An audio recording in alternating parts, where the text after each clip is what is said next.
Alemania es la gran potencia económica europea y la cuarta más grande del mundo.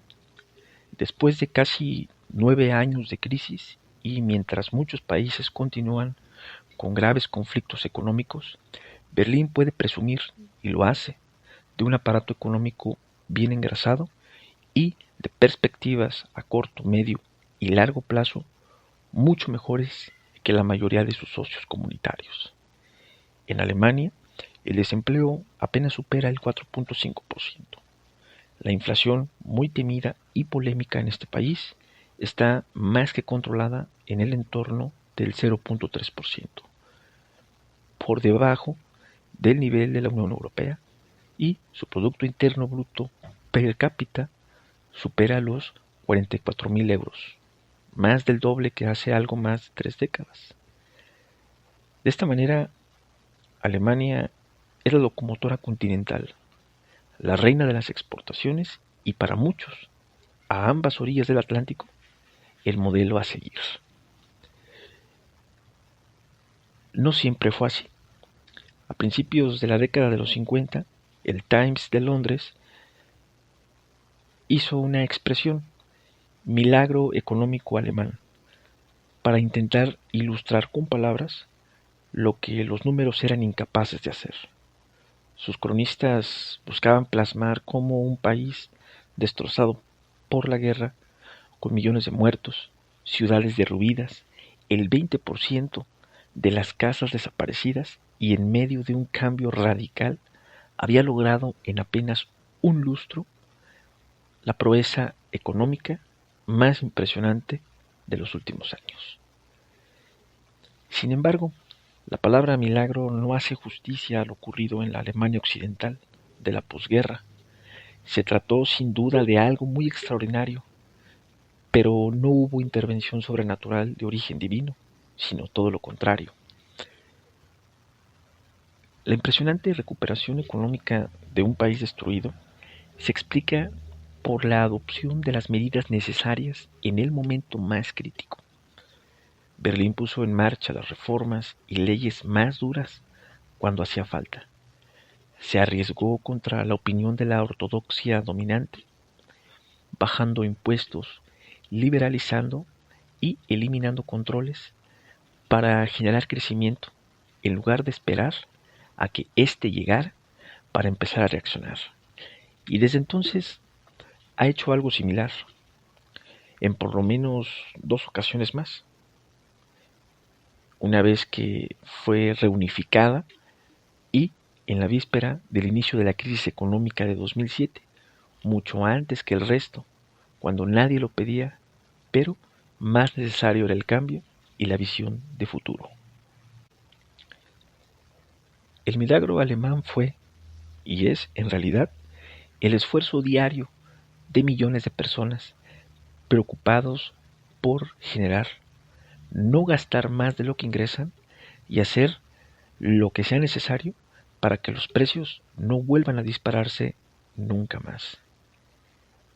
El proceso fue puesto en marcha desde hace ya varias décadas y asociado para siempre a los nombres de Adenauer, Alfred Müller-Armack, Wilhelm Röpke, Alexander Gusto y sobre todo a Ludwig Erhard. Alemania, en pocas décadas, se convirtió en un laboratorio natural bastante interesante en lo académico como dramático en lo real. Los alemanes soportaron el auge de una hiperinflación salvaje, los controles de precios, pues existía un Reichskommissar desde 1936 para exactamente esa tarea y razonamientos desde 1939, así como una lenta agonía y desaparición de la democracia. Vivieron una economía de guerra con una planificación digna del socialismo más rancio y, al final, la mitad del territorio, una planificación de paz fría dirigida precisamente por Moscú.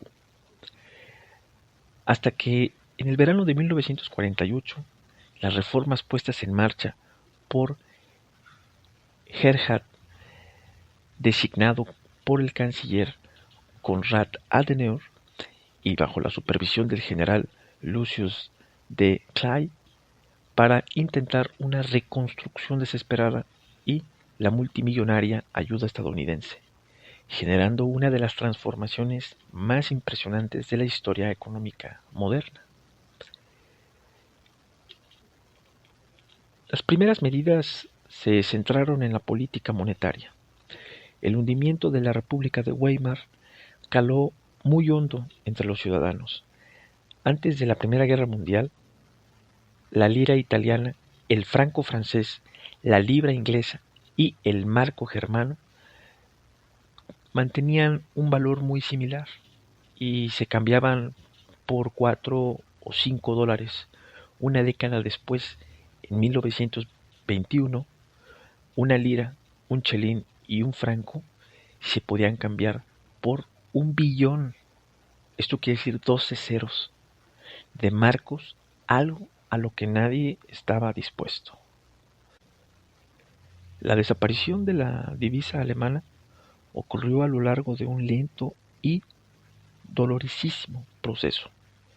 En 1920, el coste de la vida en el país se había disparado por 9 respecto al lustro anterior, pues al marco solo le quedaba una 40ª parte de su valor adquisitivo.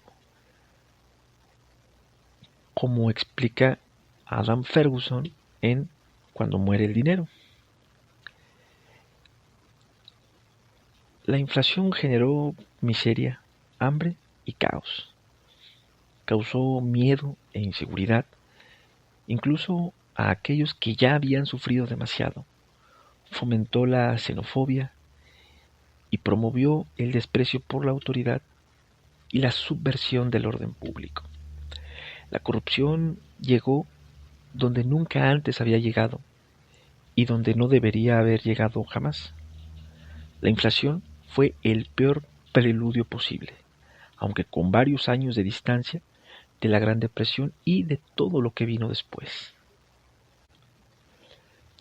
Según cifras estadounidenses, en 1949 el coste de la vida había aumentado en la zona bajo su control en más del 30% respecto a 1938. El conflicto es que el dinero en circulación era 4 veces superior a aquella fecha. Y con tanto dinero en los bolsillos y los precios controlados, el resultado era más que previsible: escasez de productos en las tiendas. En 1947, la producción de alimentos era apenas el 51% de lo que fue antes del inicio de la Segunda Guerra Mundial. No es de extrañar en esta virtud que casi un siglo después el país no haya superado el trauma y recele de los precios como del demonio. Erhard lo tenía muy presente cuando creó el nuevo Deutschmark, que implicaba en la práctica la desaparición de más del 90% de los antiguos Reichsmarks. Durante la ocupación habían funcionado como una moneda de transición. Pese al shock, la decisión era imprescindible para evitar que el coste de la vida se disparara, como hubiera ocurrido con las siguientes medidas: la liberalización de los precios y la supresión de los racionamientos, además, claro, de bajar impuestos, un duro control del gasto público y la prohibición del déficit.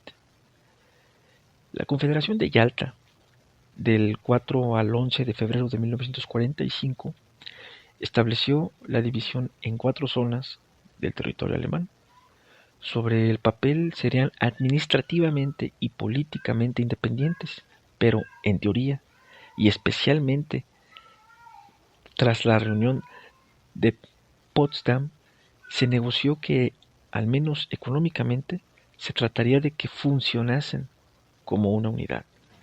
La realidad es que tanto Francia como la Unión Soviética tenían muy poco interés en que eso fuera así, por lo que Estados Unidos y el Reino Unido firmaron el 29 de mayo de 1947 un acuerdo independiente que llevó, de facto, a la unión económica de las dos zonas. Para delegar paulatinamente las tareas de autogobierno, se creó un Consejo Económico con competencias sobre finanzas y política monetaria y para legislar sobre transporte, la producción y distribución de bienes, entre otros ámbitos. Y 5 direcciones, similares a las Secretarías de Estado, para las diferentes áreas. En 1948, Francia se sumó finalmente al acuerdo y en abril se designó a Gerhard, que tenía experiencia al frente de las finanzas de Baviera, como responsable del Departamento de Economía de la Administración Conjunta de las Zonas Occidentales Ocupadas. Sin perder tiempo, el 20 de junio, un domingo, entraron en vigor varias leyes fundamentales para el milagro alemán. La primera, la monetaria, introdujo la nueva divisa, entregándose en 2 tandas a cada ciudadano hasta 60 Deutschmarks, si bien posteriormente y por temor a un exceso de masa monetaria, se matizó la oferta según la cantidad de los antiguos billetes que hubieran consignado a las autoridades. Igualmente, se estableció que en el Bank Deutscher Länder sería el único emisor autorizado y que no debería haber más de 10.000 millones de Deutschmarks en circulación. Y se produjo una reestructuración salvaje de la deuda existente con una quita de hasta el 90%. Una semana después, entró en vigor la ley que suprimía para siempre el razonamiento y los controles de precios. La propuesta valiente y polémica fue, junto a la prohibición del déficit y la reducción impositiva, el pilar de un nuevo modelo económico germano. En muy pocos años se redujo sensiblemente el impuesto de sociedades con un tipo único y paulatinamente los tipos marginales máximos sobre la renta. La importancia de las políticas mencionadas anteriormente no puede ser minimizada. Es el eje que explica la resurrección.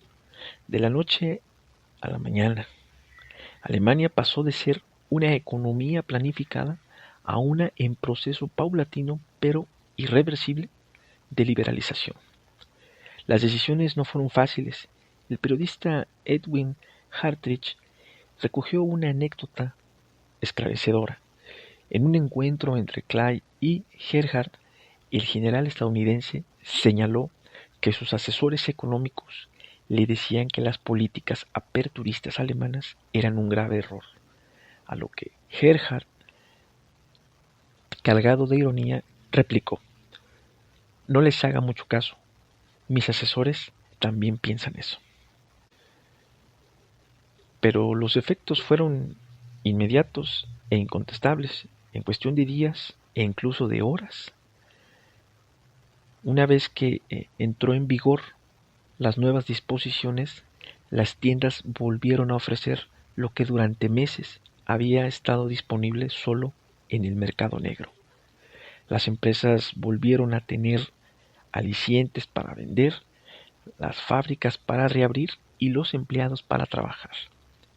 Durante los siguientes años, la producción industrial creció a ritmo de 2 dígitos, los sueldos a casi el 10% y la renta per cápita al 8% durante el primer lustro. En 1964, el Producto Interno Bruto se triplicaba al de 1948.